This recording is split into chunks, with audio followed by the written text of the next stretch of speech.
Iran का प्रकोप America पर बरसेगा, यह सबको पता था। वो चाहे अमेरिका कितना ही मना करे कि भैया हमारा कोई लेना देना नहीं, इजराइल ने जो अटैक किया ईरान के गैस फील्ड पर वो उसने खुद किया, ना बताया, ना राय ली, ना सूचित किया, कुछ नहीं। लेकिन अमेरिका को पता था आने वाले दिनों में उसे दिक्कत का सामना करना पड़ सकता। लेकिन इतनी बड़ी दिक्कत, जी हां, अमेरिका के मिलिट्री बेस पर जहां पर मार्को रूबियो और अमेरिका के जो रक्षा मंत्री है वो दोनों मौजूद थे, तभी एक ड्रोन उनके सिर के ऊपर से उड़ गया। हालात क्या बने वो मैं आपको दिखाऊंगा, लेकिन उसके साथ साथ आज आपको दिखाने जा रहा हूं डोनाल्ड ट्रंप लगातार एक एक करके चीजें बता रहे हैं, लेकिन नेतन्याहू का कुछ पता नहीं चल रहा। नेतन्याहू को लेकर अब दावा नहीं है, बल्कि खबर है कि इजराइल अब इसकी पुष्टि करने जा रहा है। नेतन्याहू के साथ साथ उनकी पत्नी, यही नहीं, नेतन्याहू के मंत्री जो है बेन ग्वेर, उनको लेकर एक घटनाक्रम सामने आया है। और तो और आज आपको दिखाऊंगा कि एक और देश ने मोर्चा खोल दिया, नेटो छोड़ने का ऐलान कर रहे हैं कि नेटो का मतलब अगर यह है तो हम आपके साथ नहीं है। तो वहीं इजराइल में भारी कहर टूटा है, 11 इजरायली एक झटके में हलाक हो गए। नमस्कार, मैं हूं प्राज्वल गौतम और आप देख रहे हैं टाइम्स एक्सप्रेस। ये खबर देखिए। पहले अमेरिका में हड़कंप मचा, जिस आर्मी बेस में थे रूबियो रक्षा मंत्री हेगसेथ, वहां मंडराता दिखा ड्रोन। दरअसल इससे पहले मैंने आपको खबर दिखाई थी कि तुलसी गेबार्ड जो ट्रंप की सलाहकार भी हैं, उन्होंने कहा कि रूस, चीन, नॉर्थ कोरिया, ईरान, इनका जिक्र किया कि भैया ये बना रहे हैं लंबी दूरी की मिसाइल है। और ये मिसाइल कोई सिर्फ मिसाइल नहीं है, ये बड़ी खतरनाक है और इसमें अमेरिका तक की जद तय की जा रही है कि अमेरिका भी उनकी जद में रहे। ये सब हो रहा था। इसी बीच आर्मी बेस कोई भी मिडिल ईस्ट वाला नहीं, बल्कि आर्मी बेस का मतलब है अमेरिका के एक आर्मी बेस पर बैठे हुए थे। मार्को रूबियो गए थे और रक्षा मंत्री पहुंचे थे। अचानक से एक ड्रोन की आवाज आई, वो सक पका गए। अमेरिका में हड़कंप मचा। इसमें बताया गया कि जिस आर्मी बेस में थे रूबियो रक्षा मंत्री हेगसेथ, वहां मंडराता दिखा ड्रोन। अमेरिका में आर्मी बेस के करीब ड्रोन मंडराता दिखा है। इस आर्मी बेस में मार्को रूबियो के साथ ही अमेरिकी रक्षा मंत्री हेगसेथ भी थे। इस घटना से अमेरिका में हड़कंप मच गया, डरे छिपे घूमते नजर आए। वहीं एक और खबर निकली है रशिया से, ये अपोस्ट है, लेकिन दावा किया जा रहा है प्राइम मिनिस्टर बेंजामिन नेतन्याहू मारे गए। 9 मार्च को इनकी मौत हो चुकी है। 9 मार्च से खबर है कि 9 मार्च से वो गायब है और कहीं नजर नहीं आ रहे। लगातार इस बात की कोशिश हो रही है कि जो खबरें चल रही हैं कि कहा जा रहा है कि नेतन्याहू नहीं रहे, उसके लिए 2 वीडियो अब तक डाली गई। कई फोटोज तो आई, लेकिन 2 वीडियो डाली गई। दोनों वीडियो एआई जनरेटेड थी, यानी डीप फेक थी। जो फोटो डाली गई थी उसको लेकर तो मैंने भी कहा था कि अगर ये आजकल की फोटो है तो क्या इजराइल में इतनी ठंड पड़ रही है, इतनी ठंड कि जैकेट पहनकर जाना पड़ रहा है, जैकेट पहने नजर आ रहे थे। तो ऐसा क्या है, पुरानी फोटोज डालकर। इन सब के बीच Benjamin Netanyahu, his wife and top leadership were killed in an attack Iranian strike. दावा किया जा रहा है ईरान की एक स्ट्राइक में मारे गए। Israel is preparing to announce the death of Netanyahu को लेकर दावा किया जा रहा है कि अब बहुत हो चुका, फजीयत बहुत करा ली, फोटोशॉप वाले तस्वीरें, एआई वाली वीडियोस। अब इजराइल नेतन्याहू की मौत को स्वीकार करने जा रहा है, ऐसा दावा किया जा रहा। अब आते हैं इस चेहरे पर। इनको आपने अमूमन देखा होगा, जब गजा के साथ इजराइल का संघर्ष चल रहा था तब ये गलत बयानी बहुत करते थे, छोटे बच्चों पर हमले किए। हमास के बारे में कहते हैं तो समझ में आता है, लेकिन इन सब के बीच अगर छोटे बच्चे, गर्भवती महिलाएं, बुजुर्ग, इन पर हमले का ऐलान करता था। यह आदमी, इनका नाम है Ben Gvir. The national security minister Ben Gvir has missed 17 straight cabinet security meeting.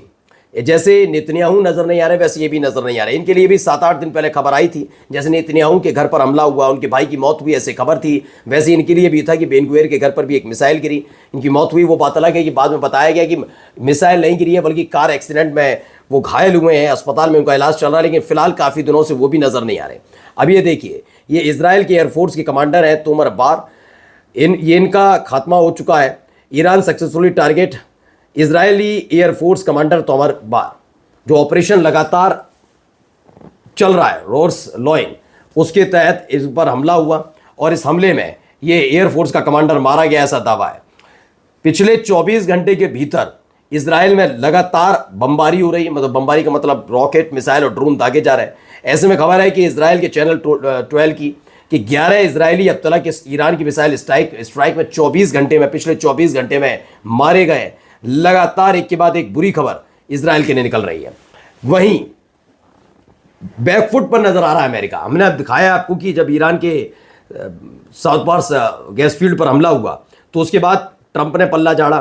फिर बाद में युद्ध ज़्यादा लंबा नहीं खींचना चाहते, हम तो सीधे साधे लोग हैं, कहने लगे जेडी वेंस। और अब क्या कहा है, युद्ध के लिए इजराइल जिम्मेदार, खामेनेई को मारना गलत। ये जो केंट हैं, जो अमेरिका के सिक्योरिटी एडवाइजर रहे हैं, उन्होंने कहा कि युद्ध के लिए इजराइल को जिम्मेदार ठहराया जा रहा है। यानी अब ब्लेम गेम शुरू हो रहा है। अमेरिका इस युद्ध से निकलना चाहता है क्या? अमेरिका समझ गया है कि मसला सिर्फ हथियारों का नहीं है। जहां ईरान बैठा है वहां से न केवल अमेरिका बल्कि दुनिया भर की जो अर्थव्यवस्था है उसको मजबूत करने के लिए काम किया जाता है, वहां से शिप गुजरते हैं। और अगर ईरान के साथ इस संघर्ष को आगे बढ़ाया गया तो अमेरिका की अर्थव्यवस्था पर तो असर पड़ेगा ही, अमेरिका अपने कई दुश्मन भी बना लेगा। ईरान की इस हरकत से ईरान पर लोग गुस्सा नहीं है जितना अमेरिका को लेकर गुस्सा है। उनके अपने ही साथियों ने उनका साथ छोड़ दिया, इसलिए अब सीधे सीधे जिम्मेदार इजराइल को ठहराया जा रहा है। वहीं देखिए पूरा ये मैप है, यहां हुआ कि रात से लेकर सुबह के इस वक्त तक ईरान से इजराइल पर यह छठा मिसाइल अटैक का अलर्ट था, जबकि ट्रंप पिछले एक हफ्ते से दावा कर रहा है कि 90% हथियार अब तक निपट चुके हैं। अभी 2 दिन पहले भी ईरान ने दावा किया था कि 90% बचे हैं हमारे पास। उन्होंने कहा भी तो हमने 10% से भी कम इस्तेमाल किए, मैं 10% भी पकड़ लूं तो 90% ईरान के पास बचे हैं। अच्छा, इस बात की पुष्टि होती हुई इसलिए भी नजर आती है कि जब आपके पास हथियार खत्म होने लगते हैं तो आप सरेंडर के मूड में होते हैं, आप डील की बात करते हैं, आप सीज फायर की बात का संकेत देते हैं कि वो संदेश और संकेत पहुंचे, फिर पॉजिटिव रिस्पॉन्स मिले तो उस पर आगे बात बढ़े और फिर युद्ध रोका जाए। लेकिन ईरान किसी भी तरह के सीज फायर और शांति की बात नहीं कर रहा। उसका कहना है कि हम सीज फायर अपने हिसाब से करेंगे, और जैसे ही ये बात उठती है वैसे ही एक मिसाइल अटैक कर देता है। तो ईरान के पास इस समय भारी भरकम हथियार है, ये किसी से छिपाने, और वाकई इस समय उसके पास जखीरा है, ये क्लियर होता हुआ नजर आता है उसके हमलों को देखकर। अब जरा सुनिए क्या कह रही है स्पेन की सांसद। Palestina, Venezuela, Cuba, Irán, Líbano, Yemen, Groenlandia. Presidente, en este momento Estados Unidos y Israel son la mayor amenaza a la seguridad de la humanidad. तो कहा जा रहा है कि भैया ये स्पेन की सांसद है बेल्लारा, अमेरिका और इजराइल मानवता के लिए सबसे बड़ा खतरा है। स्पेन की तरफ से कहा गया, उन्होंने स्पेन से अमेरिकी सैनिकों को बाहर निकालने, क्योंकि नेटो के तहत, चूंकि नेटो का सदस्य देश है स्पेन, तो स्पेन के अंदर भी अमेरिकी सैनिक रहते हैं, तो अमेरिकी सैनिकों को बाहर निकालने के लिए कहा कि स्पेन से अमेरिकी सैनिकों को बाहर किया जाए और नेटो छोड़ने की अपील की कि नेटो भी छोड़ दिया जाए, ये दावा। वहीं एक देश है जो अमेरिका के साथ आया है, इसकी ताकत का अंदाजा भी आपको बताऊंगा, सुनिए। Clear picture what actually US needs, if they need anything, and as well I can only talk about in the name of Estonia. The question is that we're taking responsibilities up in North Europe, where the bordering country for. तो Estonia है, Estonia ने कहा है कि America against Iran हम help करेगा Iran के खिलाफ। अगर अमेरिका कोई युद्ध छेड़ता है, उसे सहायता की ज़रूरत है, तो एस्टोनिया मदद देने के लिए तैयार है। ये दावा किया जा रहा है कि भाई हम तो तैयार हैं। और सैनिक कितने, 6000 सैनिक भेजना चाहता है कि हम 6000 सैनिक आपको दे देते हैं, चलिए आपकी मदद कर देते हैं। लेकिन एस्टोनिया जो खुद मदद के लिए तड़पता रहता हो, वो क्या अमेरिका की मदद करेगा, है ना। नमस्कार।